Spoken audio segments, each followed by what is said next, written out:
Hi, my name is Greg Landon. My wife Mary and I lead a missional community in the south end of Tacoma. We have 3 children, Isabella, Audrey, and Griffin, and we serve through Network Tacoma, which is a homeless family outreach for families with children that are coming off of the streets.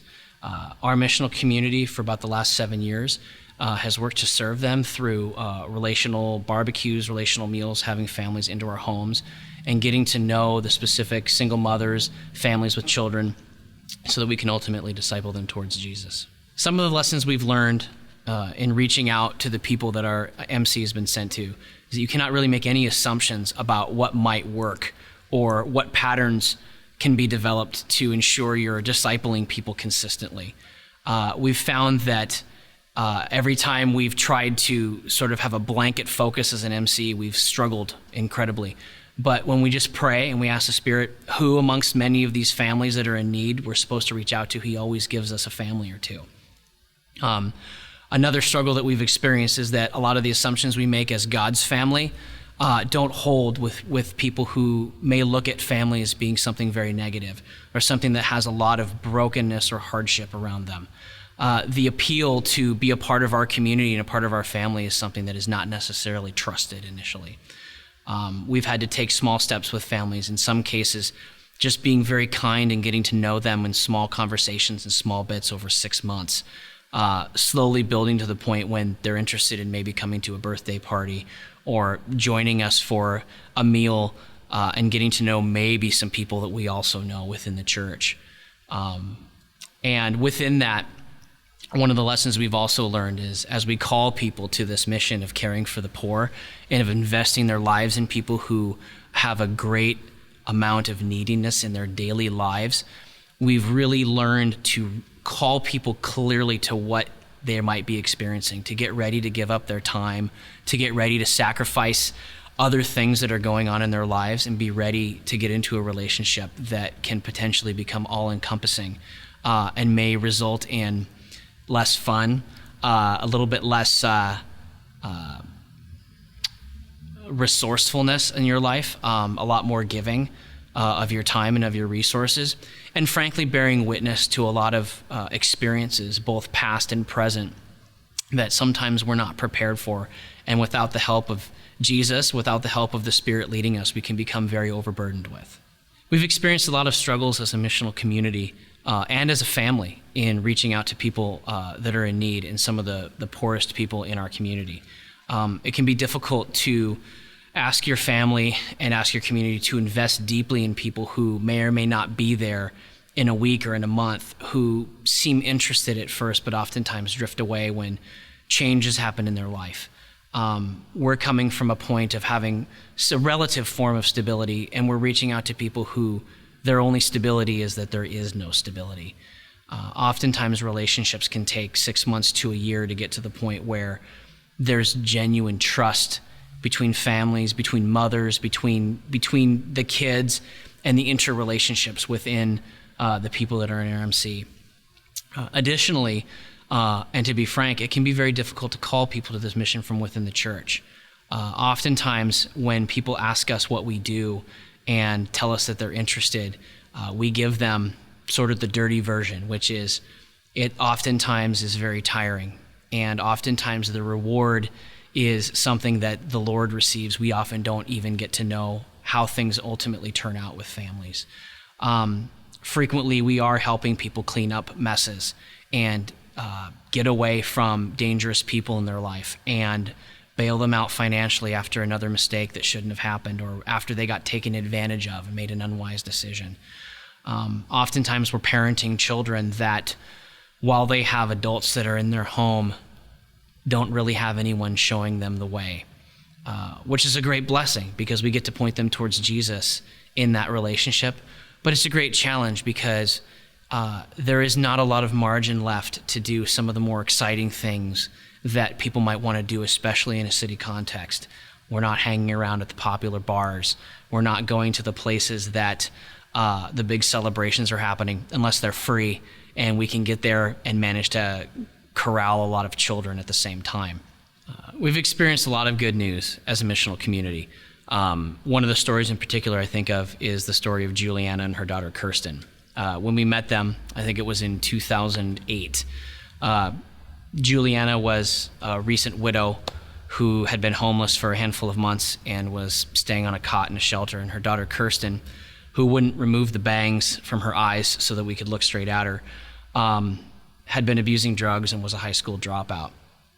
And over about 6 months, God built some incredible favor between their family and ours, where we finally convinced them to come have dinner with us. And I can still remember when they were sitting at our table and seemed a little bit anxious, and Juliana's knee was shaking. We asked her if there was something wrong, and she said, well, American Idol starts in 15 minutes. We need to get home. We weren't sure what that meant, but they ended up hanging out with us again the next week and eventually started hanging out with our MC family. They're still there.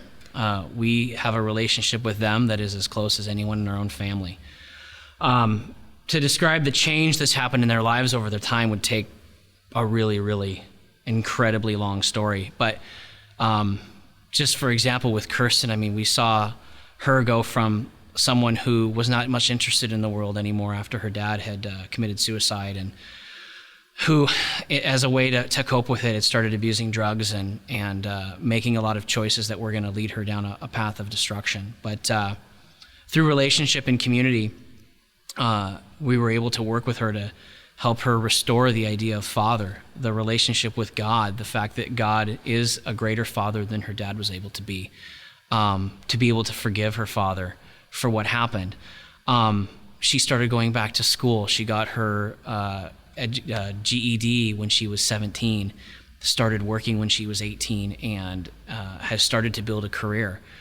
We've seen her go from someone who was going to be another statistic of poverty to someone who has hope, and ultimately who has hope in Jesus, not hope in success or in pulling herself up by her bootstraps or even just by making better choices. Those were all the results of a relationship with Jesus that was built through community. And so now we get to call Kirsten and Juliana sister, mom, friend, auntie, all those relationships that exist within our community. That isn't possible without the leading of the Holy Spirit. And there's nothing like seeing God reach out to someone who, by their own admission, believes that they were forgotten, who believes they were abandoned, and who doesn't even understand what a next good step might look like. When you see God reach in and penetrate that reality and enact change through things that you weren't even aware of as they were happening, but as you begin to see a story unfold, it gives you great hope in why we're even doing what we're doing, why we live lives the way we live them, why we engage in relationships that are for an ultimate purpose rather than our immediate purpose. I think of Savannah, a 15-year-old girl who lives in our home now, and 2 years ago was running away at 13 with guys 3 or 4 or 5 years older than her, not coming home at night, and their family was falling apart. And through the relationship that we've had with the family, the mother who has 5 children, she graciously acknowledged that she could use some help. And so we moved Savannah in, and she's been living with us ever since.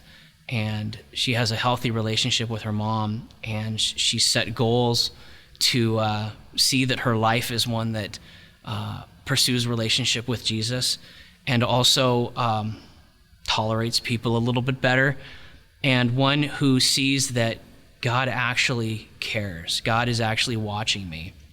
He's actually paying attention, and that's a good thing, something that I can find confidence in. So yeah, I could go on and on and on with stories of people's lives being transformed in a physical sense, of finding security and safety in a home, or getting a job that pays the bills for family, getting out of debt. There are so many too of just seeing families regain a concept of God that says, He created me, He loves me, He sent His Son for me, and the finished work on the cross is enough for me to put my hope in, and I have the Holy Spirit to guide me. And that can take me through any challenges I might face. And if I fall on hardships again, like I have, and the things that led to homelessness, whether it be death of a family member or violence, abuse, neglect, drug use, I've got the family of God who's got my back. They know my story. They know what I've gone through, and they can be there to pick up the pieces when I can't. The best advice I could give, regardless of the context of your missional community, is to build margin so that there's room for you as an individual, for your family, and for your wider MC to get to know people who are in poverty and to be able to build relationships with them that are meaningful, that are lasting, and that are in depth. Jesus has called all of us to serve and care for the poor, regardless of where we're living, our economic status, the people groups that we hang around a lot with. And if you're not finding a way to care for the poor now, it will become harder and harder as your missional community grows to call people to have room for it and to walk in faithfulness. So find those that are in need in your community and in your context and reach out to them and make them a priority.